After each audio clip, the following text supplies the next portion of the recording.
오늘 주신 하나님 말씀 누가복음 18장 9절부터 14절까지 말씀입니다. 18장 9절부터 14절까지 기록된 하나님 말씀을 제가 받들어 읽습니다. 또 자기를 의롭다고 믿고 다른 사람을 멸시하는 자들에게 이 비유로 말씀하시되, 두 사람이 기도하러 성전에 올라가니 하나는 바리새인이요 하나는 세리라. 바리새인은 서서 따로 기도하여 이르되, 하나님이여, 나는 다른 사람들 곧 토색 불의 간음을 하는 자들과 같이 아니하고 이 세리와도 같이 아니함을 감사하나이다.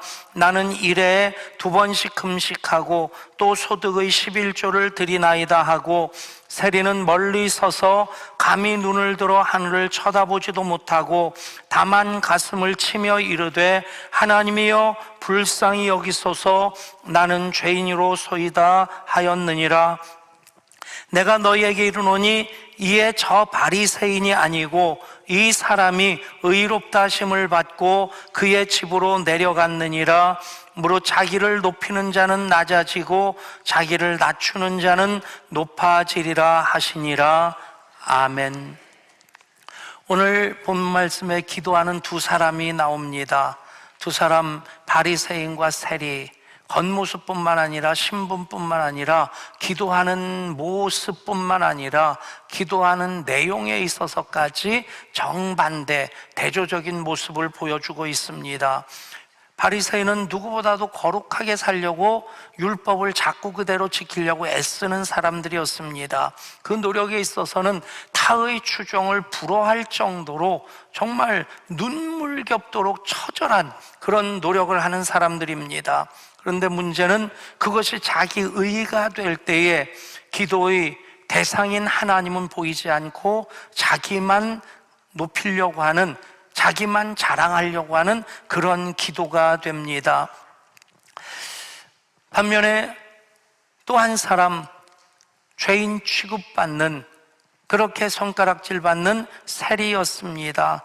그렇기 때문에 그는 성전에서 멀리 서서 감히 눈을 들어 하늘을 쳐다보지도 못하고 가슴을 치며 기도합니다. 하나님이여, 불쌍히 여기소서, 나는 죄인이로소이다. 주님 말씀하십니다. 이 사람이 의롭다 하심을 받고 자기 집으로 내려갔느니라. 바리새인은 스스로 의롭다고 할 때 하나님으로부터 의롭다고 인정을 받지 못합니다. 그런데 나는 죄인이기 때문에 하나님 없이 난 못 삽니다. 하나님을 의뢰하는 그 죄인인 세리는 오히려 하나님으로부터 의롭다고 여김을 받게 됩니다. 스스로 의롭다고 하는 자가 하나님께 인정받는 것이 아니라 나는 죄인이기 때문에 하나님의 자비와 긍휼 없이 못 삽니다. 하나님을 우러르고 의뢰하는 그 사람이 의롭다고 여김을 받게 됩니다. 먼저 우리가 주목해야 될 것, 두 사람이 성전에 기도하러 올라가니 라고 하는 도입부의 말씀입니다. 우리가 기도하는 그것, 하나님 앞에 어떻게 하면 더 가까이 나갈 수 있을까? 많은 방법론을 찾을 수 있겠지만 기도하는 것이 바로 하나님께 가까이 나가는 겁니다. 기도하면 하나님과 가까워지게 됩니다. 물론 바리새인처럼 기도를 도구로 삼는다면 기도의 대상인 하나님이 보이지 않게 되는 것, 그건 참 문제가 될 수 있겠지만, 그러나 우리가 시간을 정해놓고 기도하는 것, 그 당시에 유대인들도 9시, 12시, 오후 3시에 그렇게 기도를 했고, 그래서 오늘 말씀의 배경이 9시인지 12시인지 오후 3시인지는 나와 있지 않습니다. 그러나 시간을 정해놓고 기도하는 것은 경건을 훈련하는 것에 있어서 기독교 전통에서 참 소중히 여겨지는 겁니다. 그것이 바로 우리가 새벽 기도회를 계속 이어가는 이유이기도 하고, 그리고 또 1000번째 기도를 하게 하는 이유이기도 합니다. 21세기의 대표적인 영성학자라고 하는 헨리 나우엔에게 한 젊은이가 묻습니다. 우리가 바쁜 일과 속에서 기도하는 가장 좋은 방법은 무엇이겠습니까? 라고 하는 그 질문에 헨리 나우엔이 이렇게 대답합니다. 가장 좋은 방법은 기도 시간을 정해놓고 그것을 절대로 어기지 않는 것입니다. 먼저 시간을 정하십시오. 그리고 그것을 지키려고 하다 보면 기도가 더 깊어지게 될 것입니다. 여러분, 우리가 사순절을 지내면서 또 사순절 특별 새벽 기도를 앞두고 계속해서 석주째 즐기게, 아직까지 결단 못하신 분들은 예배 마치고 나가시면서 결단하셔도 됩니다. 여러분, 기도해야지 하나님께 가까이 나갈 수 있고 또 기도하면 하나님과 가까워집니다. 그런데 그 기도를 목적으로 삼느냐 도구로 삼느냐 하는 것은 참 큰 차이가 있습니다. 바리새인은 외적으로 보면 충분히 의롭다고 여겨질 수 있는 많은 조건들을 가진 사람입니다. 그런데 기도를 목적으로 삼는 것이 아니라 기도를 도구로 삼았을 때 그는 그 기도를 통해서 하나님께 나아가고 하나님을 만나는 것을 목적으로 삼지 않고 자기 자랑하는, 자기 의를 드러내는 수단으로 삼게 됩니다. 작년에 서울의 한 교회에서 담임 목사님을 청빙한다는 공고를 우리 교단 신문인 기독공보에 냈습니다. 여러 목사님들이 그래도 되는지에 대해서 제 얘기를 나누게 되는 얘기거리가 거기에 나와 있었습니다. 담임 목사님을 청빙합니다. 그런데 그 앞에 어떤 조건이 붙었냐면 예수님을 잘 믿는 담임 목사님을 청빙합니다 였습니다. 그 교회를 저도 잘 알고 있고 또 그 담임 목사님, 선배 목사님으로서 참 올곧게 목회에 전념하는 참 존경스러운 그런 목사님이었는데, 글쎄 그 교인들이 볼 때는 예수 잘 못 믿는 목사로 보여졌나? 왜 예수 잘 믿는 목사님이라고 했을까? 자꾸 생각하게 되는 문구였습니다. 그런데 그 아래 청빙 조건이 여러 가지가 달려 있는데 보면 그 중에 하나가 심호하는 교회 4년치 주보 첨부할 것, 뭐 그런 조건들 하나하나 보니까 쉬운 조건이 아니더라고요. 어마무시한 조건들을 내걸었는데, 그러니까 예수님을 잘 믿는 이라고 하는 것이 어떻게 보면 그래서는 안 되는 표현이지 않나. 그 표현 하나로 지금까지 20년 이상 담임 목회를 한 그 목사님을 평가하고 판단하는 것이 되지 않겠나. 결국에 그 얘기를 듣는 그 순간 그러면 그 목사님이 예수 잘 믿지 않는 목사님이었단 얘기인가 하는 생각이 떠오르는 겁니다. 말씀을 준비하면서 바리새인과 그 모습이 어쩔 수 없이 이렇게 겹쳐졌습니다. 예수 잘 믿는 것을 청빙위원회에서 담임 목사님에 대해서 판단을 하는 것이 된다면 이 바리새인처럼 세리를 판단하고 다른 불의하고 토색하는 자들을 판단하는 그런 교만한 모습 아니겠나. 바리새인에 대해서 어떤 사람인지 먼저 아는 것이 필요할 겁니다. 예수님 당시 성경에 자주 등장하는 사람들, 바리새인, 사두개인이 있고 서기관이 있고 또 열심당이 있고 헤롯당이 있습니다. 그리고 또 성경에는 직접 나오진 않지만 세례 요한이 그 공동체에 속했었다라고 추정하고 있는데, 에세네파, 쿰란 공동체라고 하는 빛의 아들들이라고 불려지는 그 사람들, 로마의 지배를 받는 그 세상이 너무 타락했기 때문에 아예 광야로 들어가서 사해 인근 동굴 속에서 오직 예배로만 경건을 유지하고자 했던 사람들이 있었습니다. 세례 요한이 그 쿰란 공동체 에세네파 출신이라고 그렇게 추정을 하고 있습니다. 헤롯 당은 그 이름 그대로 로마 권력에 빌붙어서 세상에서 한가닥 하려고 하는 사람들, 그런 정치적인 집단들을 헤롯 당이라고 합니다. 열심당은 그 반대편 대척점에 있어서 열심당이라고 하는 것은 그들의 별명이 시카리였습니다. 시카리는 자객이란 뜻인데 항상 칼을 품고 다니고 시칼을 품고 다니고 그래서 시카리입니다. 예. 여러분이 좀 기억을 잘 하시라고, 시칼을 들고 다니는 사람들 시카리. 그런데 이 사람들이 검을 들고 다니는 이유가 뭐냐면 로마의 앞잡이들을 으슥한 골목 같은 데서 찔러 죽이려고 하는 그런 목적으로 검을 갖고 다녔고, 예수님의 제자 중에 가나나인 시몬이 있습니다. 가나나인 시몬, 거기 아래 보면 열심당이라고 써 있습니다. 그들이 열심당이었습니다. 질롯이라고 불려지는 열심당원들은 헤롯 당과 정반대 쪽에서 무장투쟁을 해서라도 이스라엘의 독립을 되찾고자 하는 그런 행동적인 독립, 과격한 독립운동 그룹이었다고 볼 수 있을 겁니다. 그 사이에 이 헤롯 당 편에 가까이 서 있는 사람들은 사두개인들입니다. 사두개인들은 구약 사독이라고 하는 대제사장의 후손들로서 제사장 계열을 이어가고 있음에도 불구하고 그들은 영혼이라든지 천사든지 내세, 부활은 믿지 않습니다. 그냥 굉장히 현세적인 관심 많은, 그래서 이제 헤롯 당 쪽에 조금 치우쳐 있다고 본다면 그렇게 직접 행동함으로써 이스라엘 독립을 쟁취하고자 하는 그런 열심당은 아니라 할지라도 이 바리새인들은 그들이 율법을 열심히 지킴으로써 하나님께서 우리를 긍휼히 여기시고 이 나라에 복을 주시기를, 독립을 주시기를 바라는 그런 마음을 또 가지고 있었습니다. 가장 대표적인 그룹이고 큰 그룹이고 또 종교적인 열심이 아주 특심한 그룹들입니다.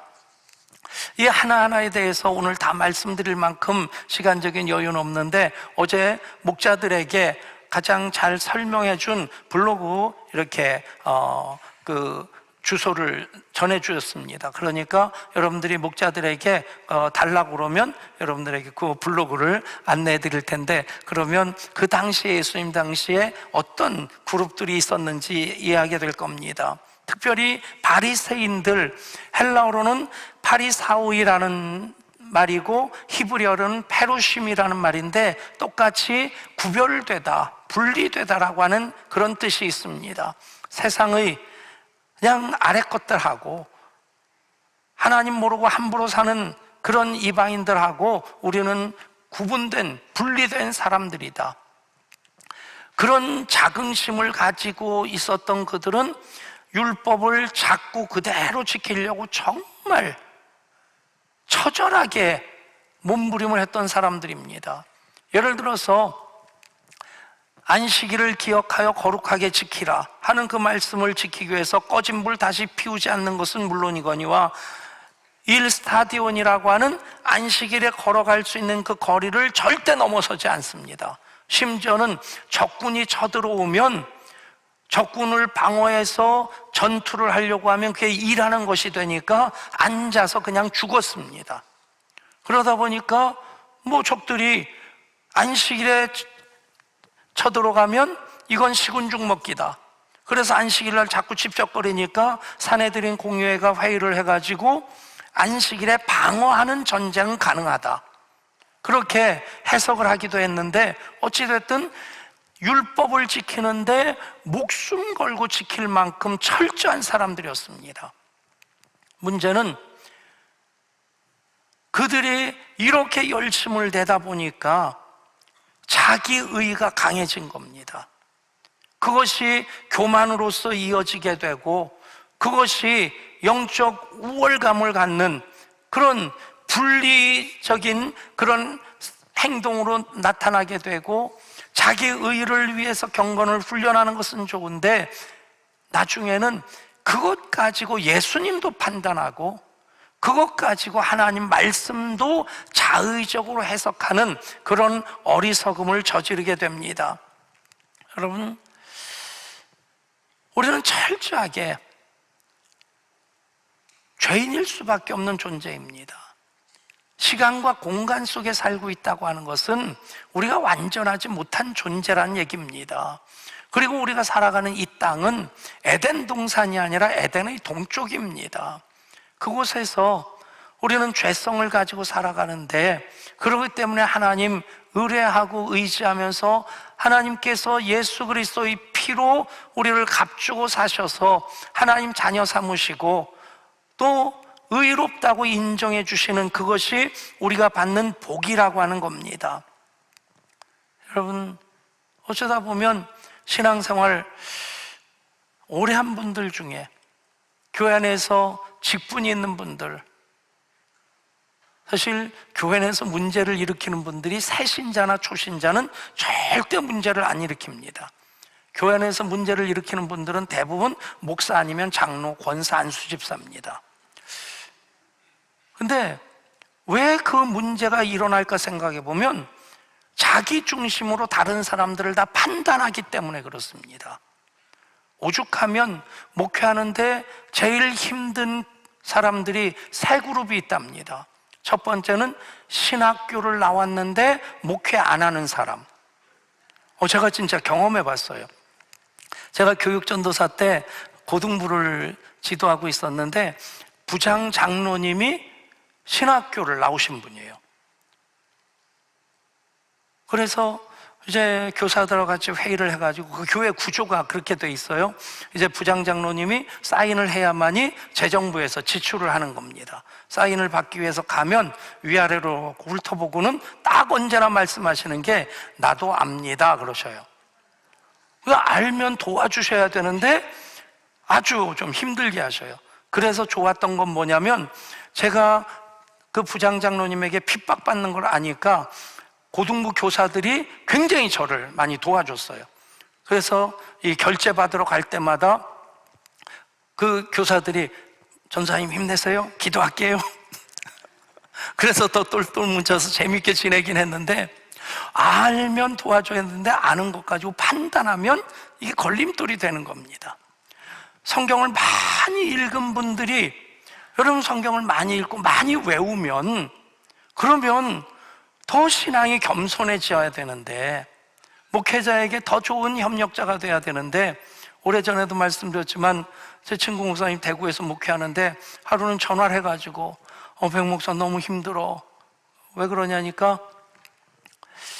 안수 집사님 한 분이 막 뭐라고 하고 교회를 떠났다는 거예요. 왜? 뭐 때문에? 그랬더니 코로나19 가운데 그래도 우리가 새벽기도 해야 되지 않습니까? 그 얘기했다고. 코로나인데 왜 새벽기도 하냐고. 그리고는 교회를 떠났다는 거예요. 그런데 문제는 그분이 요한복음 1장부터 21장까지 딸딸 외우는 분이래요. 여러분, 외우는 게 나쁜 게 아닙니다. 통독 많이 하는 거 좋은 겁니다. 그런데 그게 자기 의가 되면, 나는 이만큼 읽었는데 너는, 판단의 기준이 되기 시작하면 그게 바리새적이고 그게 율법적이 된다는 얘기입니다. 또 한 그룹이 40일 새벽 기도 한 분, 40일 금식 기도 한 분. 40일 금식 기도 하면 하나님 마음으로 꽉 차 있어야 될 텐데, 그게 자기의가 되면 목사가 뭐라고 하면 위아래를 훑어보는 겁니다. 나는 40일 금식 기도 했는데 목사님은, 장로님은. 여러분, 의를 위해서 우리가 기도할 때 말씀 그대로 의인은 없나니 하나도 없다. 내 노력으로 우리가 의롭다고 인정받을 수 있는 사람은 단 한 사람도 없습니다. 우리가 얼마만큼 노력하면 하나님의 의를 충족시킬 수 있겠습니까? 절대 불가능한 겁니다. 그러니까 스스로 의롭다고 여겼던 이 사람은 하나님으로부터 의롭다고 인정함을 받지 못합니다. 반면에 죄인이라고 손가락질 받던 세리, 또 그 당시에 로마가 제국으로서 많은 나라들을 다스리면서 자치령으로 정한 데도 있고 또 직할령으로 정한 데도 있고, 자치령으로 정한 데는 어느 정도의 자치권을 주는 겁니다. 분봉왕 헤롯도 세워지고. 그런데 그런 곳에서는 세리가 로마의 정한 세율만큼은 세금을 걷어서 로마로 보내고 나머지는 자기 능력껏 거두면 남는 건 자기께 되는 겁니다. 여러분, 일제시대 때 일본 사람들보다 나카무라보다 더 한국 사람들, 조선 사람들 힘들게 한 사람들이 일제의 앞잡이로 조선 사람 경찰이었다고 그래요. 이 사람들이 더 악질이었다고 그래요. 그러니까 그 당시에 세리들이 그런 사람이었다는 얘기입니다. 가렴죽으로 쥐어짜는 것만이 아니라 쥐어짜면 짤수록 자기 것이 많아지니까 그런 세리가 어떻게 유대인들에게 이쁘게 보이겠습니까? 그러니 죄인 중에 죄인 취급받는 사람이 세리입니다. 이 세리는 자기 자신을 아는 겁니다. 어쩔 수 없이 먹고 살기 위해서 목구멍이 포도청이라서 이 일을 하는데 내가 죄인이기 때문에 나 스스로 의로워질 수는 없고 하나님이 불쌍히 여겨주셔야만이, 하나님이 긍휼히 여겨주셔야만이 내가 은혜를 받을 수 있다. 그래서 이 사람은 멀리 서서 고개를 들어 하늘을 감히 쳐다보지도 못하고 가슴을 치면서 하나님 불쌍히 여겨서서 나는 죄인입니다. 여러분, 결론이 무엇입니까? 예수님께서 저 바리새인이 아니고 이 사람이 의롭다 하심을 받고 그의 집으로 내려갔느니라. 여러분, 스스로 의롭다고 인정하고 어깨에 힘주고 목을 빳빳이 세우는 사람은 하나님으로부터 의롭다고 인정을 못 받습니다. 나는 죄인입니다. 하나님 없이 못 삽니다. 그 고백으로 하나님 앞에 나아갈 때 하나님께서 의롭다고 인정해 주십니다. 이 세상에 두 종류의 죄인이 있다고 합니다. 자기가 죄인인 것을 모르는 죄인이 있고 자기가 죄인인 것을 아는 죄인이 있다고 해요. 자기가 죄인인 것을 모르는 사람은 하나님의 필요성을 인정하지 않습니다. 내가 뭐 잘못했는데, 내가 무슨 죽을 죄를 졌는데 내가 왜 회개를 하고 내가 왜 예수를 믿어야 되느냐? 여러분, 내가 죄인인 것을 모르는 사람은 하나님을 전혀 의식하지 않습니다. 하나님을 필요로 하지 않습니다. 내가 죄인인 것을 알면 나는 하나님의 자비와 긍휼 없이 살 수 없다는 것을 알기에 하나님 나를 불쌍히 여기소서, 나는 죄인으로소이다, 하나님 앞에 나아가게 됩니다. 여러분, 겸손하게 하나님 앞에 나아가면, 십자가 앞에 무릎 꿇게 되면, 십자가를 통과하게 되면, 그러면 하나님이 그 사람을 품어 안아주십니다. 자기를 낮추는 그 사람을 오히려 높여주십니다. 그렇게 여전히 죄인임에도 불구하고 십자가 보혈로 덮임받고 용서받은 죄인, 그것이 그리스도인으로서의 우리의 신분입니다. 죄성을 여전히 가지고 있습니다. 여전히 부족하고 여전히 실수하고 때로는 휘청거리다가 자빠지기도 하고 이러면 안 되는데 알면서도 죄의 구렁텅이에서 허우적거릴 때도 있습니다. 그런데 여러분, 내 자식이 그렇다고 생각해 보십시오. 항상 공부 잘하고 말 잘 듣고 그리고 그렇게 반듯하지만은 않습니다. 속썩일 때도 있고 잘못할 때도 있지만 내 자식이라고 하는 그 관계는 그대로 팩트입니다. 마찬가지입니다. 우리가 오늘 예배하면서 결단하고 내일 또 무너진다 할지라도 우리는 하나님의 자녀라고 하는 사실은 변할 수가 없습니다. 그런 관계를 가장 잘 표현하는 것이 바로 용서받은 죄인입니다. 여전히 부족한데 죄성을 가지고 있는데, 그런데 예수님 보혈로 덮어주시고 십자가로 값을 지불하셔서 우리를 자녀 삼으셨기에 우리는 용서받은 죄인으로 주님이 의롭다 하여 주신 그 은혜를 힘입어 살아가는 사람들입니다. 율법과 복음의 차이가 바로 그겁니다. 율법은 내가 노력한 만큼 내가 이만큼 올라간다 생각합니다. 복음은 하나님 없이 나 못 삽니다. 예수 십자가로 내가 구원받았습니다. 그것 고백하고 그거 붙잡는 겁니다. 율법은 이렇게 몇 번 말씀드렸습니다만 한가운데 구원의 십자가가 서 있고 그 십자가를 중심으로 원을 그려놓고 예수 믿는 사람은 원 안에 있고 예수 안 믿는 사람은 원 밖에 있고 예수 믿은 지 5년, 10년, 15년, 20년 되면 십자가로 더 가까이 나가고 11조 많이 하고 교회 헌신 많이 하면 또 직분이 또 집사에서 안수집사, 권사, 장로, 목사가 되면 더 가까이 나가는, 여러분 이건 율법적인 시각입니다. 복음은 누가 안에 있느냐 밖에 있느냐 누가 더 가까이 있느냐 하는 것보다 더 중요한 것은 예수님을 십자가를 향하고 있느냐입니다. 세리와 죄인, 구원과 전혀 상관없어 보이는 그들이라 할지라도 하나님 나를 불쌍히 여기소서 나는 죄인입니다, 십자가를 향하고 있는 그 사람이 십자가 바로 밑에 있는데 십자가를 등지고 앉아있는 그 사람보다 오히려 구원에 가깝다는 것이 바로 복음입니다. 여러분, 예배하는 이유도 기도해야 되는 이유도 마찬가지입니다. 하나님 없이 내가 살 수 없는 존재인 것을 나는 인정하는 것입니다. 그렇게 무릎 꿇는 것이 바로 겸손입니다. 천재로 불려지던 한 소년이 있었습니다. 그의 인생은 항상 오르막길이었습니다. 그는 주위의 기대 그대로 하버드 대학의 교수가 되었습니다. 그가 쓴 책 30권은 30여 권은 베스트셀러가 되었고 그를 만나기 위해 수많은 사람들이 찾아왔고 그리고 그는 인기와 명예와 부를 함께 누렸습니다.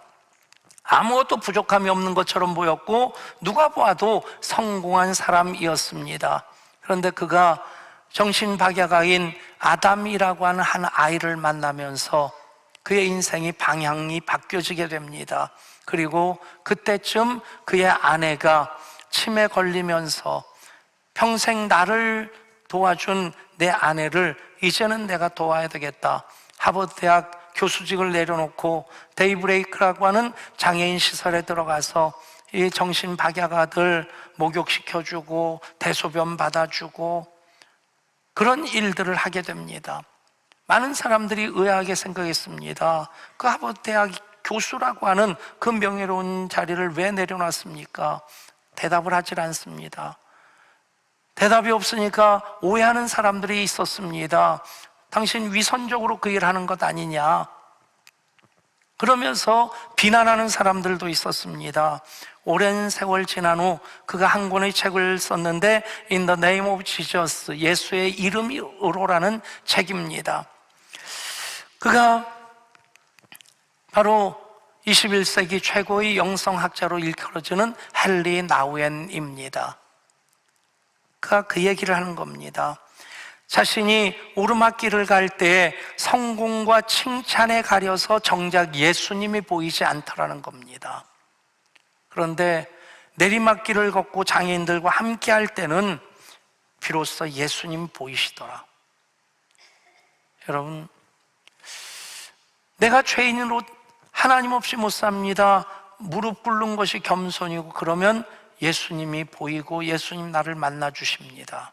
자기 의로 꽉 차서 다른 사람 판단하고 더 나가서 하나님까지 판단하는 대상으로 삼을 때에 하나님은 그 눈에 보이지 않습니다. 기도도 예배도 마찬가지입니다. 내 의로 하는 예배, 기도, 사역이 아니라 정말 은혜에 대한 감사의 고백으로 그것을 할 때에 우리는 기도를 통해 하나님께 더 가까이 나가고 하나님을 더 깊이 만나게 됩니다. 예배를 통해 하나님 임재 가운데 거하게 됩니다. 사역을 통해 받은 은혜를 흘려보낼 수 있게 되는 것입니다. 그러기 위해서 우리는 끝까지 하나님 없이 나 못 삽니다. 나를 낮출 때, 십자가 앞에 무릎을 꿇을 때에 비로소 하나님이 높여주시고 그리고 의롭다함을 받게 되는 것입니다. 그렇게 살아가시는, 그렇게 예배하시는 우리 모든 예양가족 되시기를 십자가로 우리 구원하시고 겸손의 모범을 보이신 우리 주님 예수 그리스도의 이름으로 축복합니다.